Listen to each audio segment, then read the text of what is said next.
Hi, I'm Captain Cheryl Newman-Tarwater, the captain of the Community College Bureau. It's Dr. President Burke, Pierce College President. We're here together because we are in total partnership, not only with this campus, but with all campuses.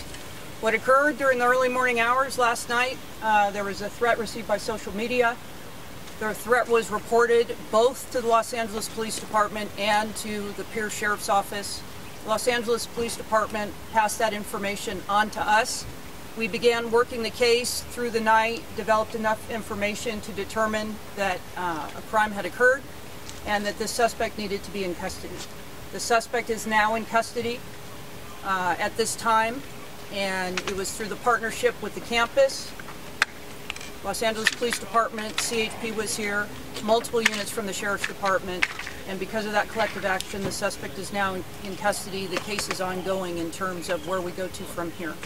Dr. Burke? So we make a decision, when we get the call, we make the decision to whether or not to lock the campus down or to evacuate. In this particular circumstance, we thought it was in the best interest for the safety of our students and employees to evacuate the campus, to allow the investigation to take place.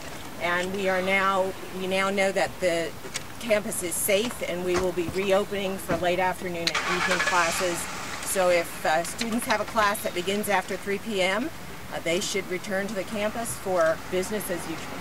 What can you tell us about the suspect? Is he or she a student? He's a former student. He's male, and he's 26 years old. Where does he live? In the Valley area. San Fernando Valley? Yes. At what time was arrested? He was probably arrested within the last 45 minutes. Was it more of a mischievous threat or a viable threat? How would you characterize the threat that he posed?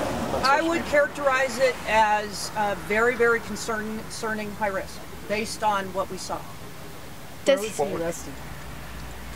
I can't give you the location, but he was arrested at work. Captain, what can you tell us without jeopardizing your case as far as the threat? What was it that raised it from a hoax to where this was high risk? When we see words in combination with weapons, that is a high-risk thing to us. So weapons were found? There are weapons registered to the suspect that are consistent with what we saw on the Facebook postings. What kind of weapons? I'm not going to get into the exact weaponry, but one is an assault rifle, and then the other is a smaller caliber. What can you share with us about the threat that was made? What was the threat? I can't get into specifics, but I can say that it was essentially a warning to others not to attend classes today. Specific or just a broad threat? It was specific to this campus. Was anyone harmed? No one has been harmed. Where did he make the threat? It was a Facebook posting. Was it on his Facebook page? Yes. And who alerted you to it? 2 different people did. Were they Facebook friends? People that are, yes, connected by Facebook. In radiation to the campus, how close was he to the campus when he was detained? I can tell you the campus was 100% safe. He was not around the corner. So this was, as soon as we determined that this was a significant enough, credible threat, the partnership began with everyone, including with the campus, and all the agencies involved, and we were the lead agency and ensured that the campus was safe. Was FBI involved? Only from a perspective of consulting. Consulting? What about Homeland Security? We did not contact them. Did he mention anyone specifically that he wanted to harm? There were no specific names. Captain, generalities, if somebody makes a threat, whether it's really, really serious or a hoax, what are they facing as far as when they're caught and detained because of, for example, what happened here on campus today? It's very serious. It's a felony. It's criminal threats.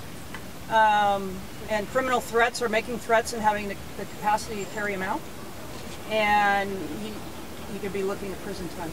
So it's very, very serious. The courts take these cases very seriously, as does law enforcement. If someone thinks they're going to do this for a hoax, they're going to find themselves in prison, and it's not worth it. What is the suspect's name? We're not saying at this time. Why is that? We're going to be interviewing him first. We'll share that information at a later time. Has he been booked? He is en route to a sheriff's station.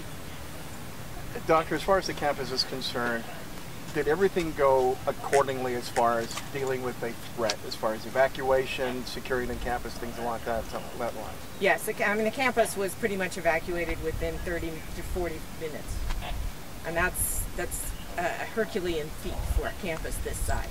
So we do a lot of training, we prep for these kinds of things. So there's a level of confidence, I think, that the faculty and staff have when we say to go. They know we're serious about it. So the classes missed today, what do you tell the students about what was missed today? Makeup classes? That will all be up to the individual instructors to fit that in the remaining time. Is the Pumpkin Patch Harvest Festival open now? It is also closed, so they will have to be notified that we've reopened, and then I believe they will probably reopen as well. Some students felt that there was lack of information that was put out from the school. What is your response to that? We asked them to evacuate, and at that time that was all we could ask them to do. So as long as they follow those directions when we give them, that's our intent. We don't have the time to go into all of the details because oftentimes what we're facing is trying to protect them.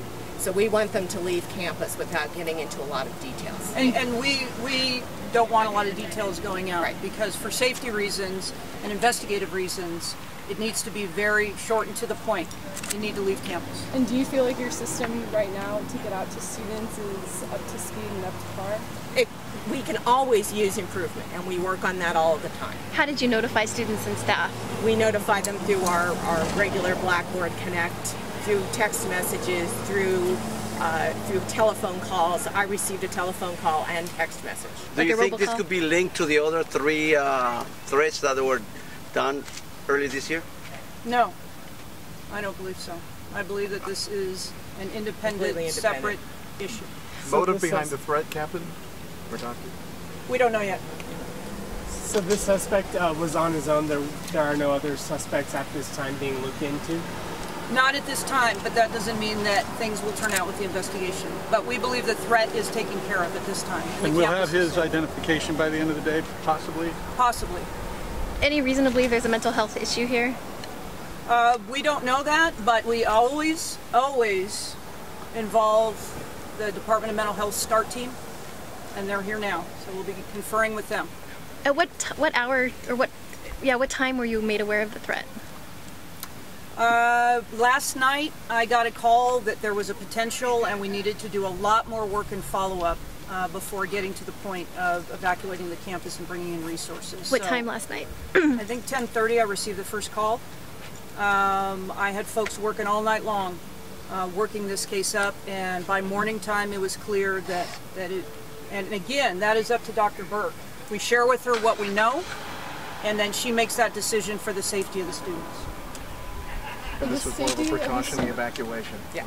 For the safety of the students, why isn't there some sort of alarm or PA system that is used during situations like this? Yeah.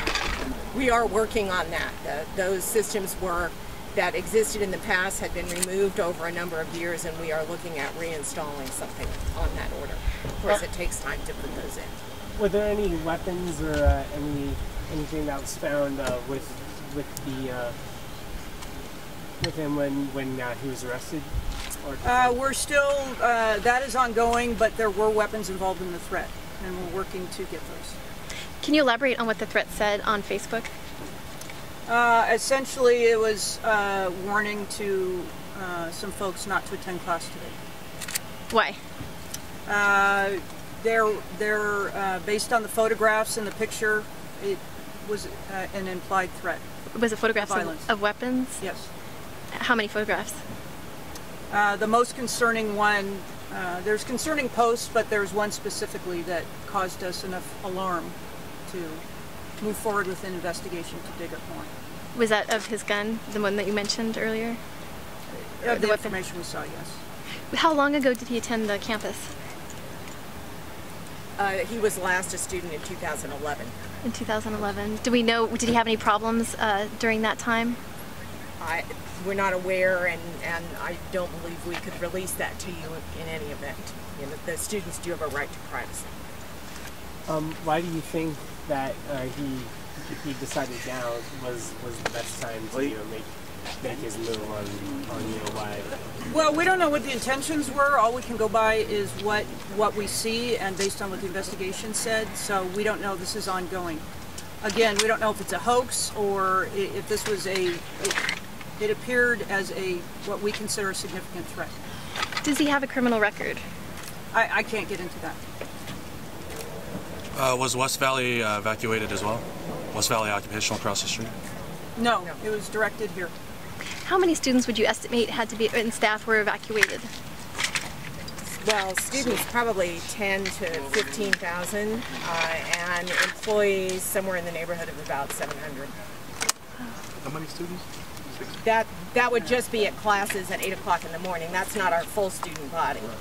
So were they evacuated after they got out of class or during the class? It was right before their 8 o'clock classes started, or just after their 8 o'clock in the morning classes began. So they were evacuating almost as soon as the class would have been called together. Okay.